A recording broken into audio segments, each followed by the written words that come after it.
Welcome to टैक्यून। आज हम करने जा रहे हैं जी एडवांस 2019 का क्वेश्चन है आपके स्क्रीन के ऊपर। ये रहा, क्या लिखा हुआ है? Current carrying wire heats a metal rod, the wire provides a constant power to the rod, the metal rod is enclosed in an insulated container.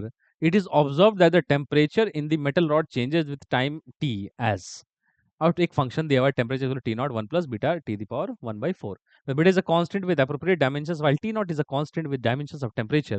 The heat capacity of the metal is, तो ध्यान से देखो तो क्या हो रहा है? Energy transfer हो रही है ना?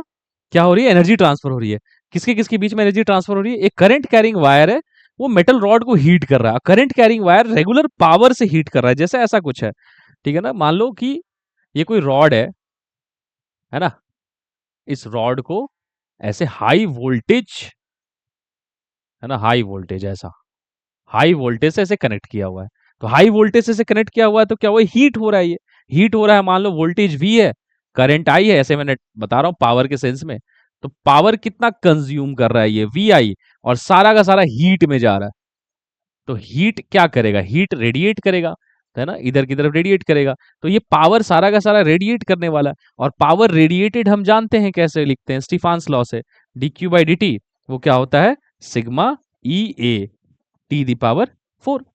ये एक्सप्रेशन हम जानते हैं, ठीक है ना? पावर का एक्सप्रेशन होता है, और पावर को ही हम लिखते हैं, ये कुछ और नहीं होता, इसको हम ऐसे भी लिखते हैं, D Q by D T, यही तो है। और ये गिवन है कितना? पावर। ठीक, अब ध्यान से देखो तो क्या, current carrying wire hits a metal rod, the wire provides a constant power to the metal, the metal rod एंकोज। अब यहाँ पे ध्यान से देखो तो टेम्परेचर दिया हुआ है, हीट कैपेसिटी पूछा हुआ है। अब ध्यान से देखो तो हम जानते हैं एक चीज कि डी क्यू क्या होती है? D Q is M S D T, where S is the specific heat. M S को ही कहा जाता है हीट कैपेसिटी, तो ये ऐसा। तो ध्यान से देखो डी क्यू, तो क्या है? D Q is equal to H D T. तो क्या मैं इसको ऐसे लिख सकता हूँ? D Q by D T is equal to H constant D T by D T, है ना? अब कुछ आपको आता हुआ नजर आएगा, देखो ये ऐसा लिख सकते हैं ना, D Q by D T is equal to H into D T by D T. अब ध्यान से अगर हम लोग देखें तो क्या है, हाँ, अब क्या लिख सकते हैं इसमें और अच्छे से बात अगर हम लोग देखें तो मुझे एच चाहिए, तो मुझे D Q by D T P दिया हुआ है, तो small D T by D T चाहिए। तो टेम्परेचर का फंक्शन चाहिए, तो देखो टेम्परेचर का फंक्शन कितना है? T naught plus T not beta T 1/4, तो इसको लिख लो ना, D T by D T. कितना आ जाएगा? ये आ जाएगा टी नॉट बीटा, और वो आ जाएगा 1/4, टी दी पावर 1/4 -1 मतलब -3/4। तो ये कितना हो जाएगा, मतलब जो भी यहाँ पे आ रहा है, तो ये D T by D T हो गया। एक चीज और इसमें अगर हम लोग ध्यान से देखें तो देखो क्या है, H D T by D T.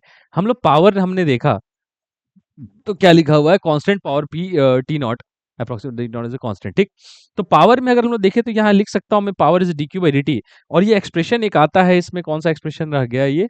Hmm hmm hmm sigma, तो क्या दिख रहा है? Sigma E A T the power 4। ये तो बॉडी की टेम्परेचर ऐसे एमिट कर रही है, और बॉडी की टेम्परेचर अगर कांस्टेंट है तो पावर कांस्टेंट है, ये हमें समझ में आ रहा है, यही पी दिया हुआ है। बट उधर हमने बस ऐसे एक्सप्लेनेशन स्टीफान्स लॉ लिख के दे दिया, मुझे उसकी मतलब नहीं है, वो पी गिवन है ऑलरेडी। अब इसको मुझे क्या करना है? यहाँ रखना है।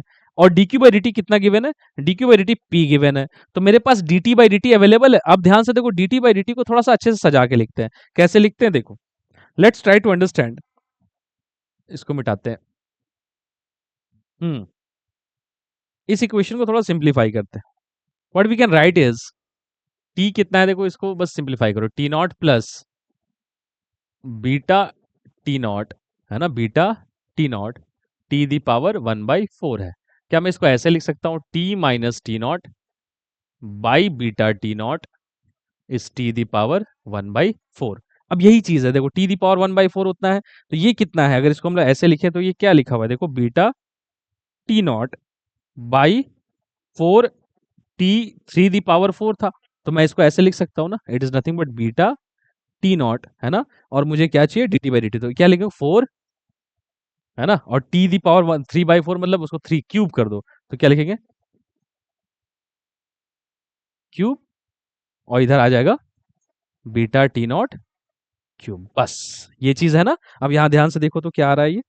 ये आ रहा है beta square T naught the power 4 divided by 4 T minus T not cube. ये क्या है? यही है डी टी बाई dt। अब इस चीज को कहां जाके रख दो, यहां रख दो, तो h की वैल्यू आएगी,